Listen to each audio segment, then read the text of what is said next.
భక్తులకు వేసవి వేడిమి నుంచి ఉపశమనం కలిగింది. తిరుమలలో భారీ వర్షం కురిసింది.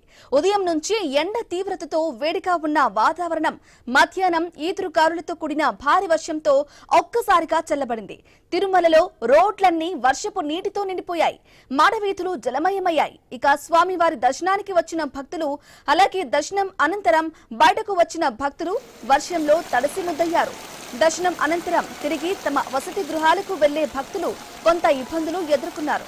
అయితే అకాల వర్షంతో తిరుమల వాతావరణం మరింత చల్లగా ఆహ్లాదకరంగా మారడంతో భక్తులు ఆ చల్లదనాన్ని ఆస్వాదిస్తున్నారు.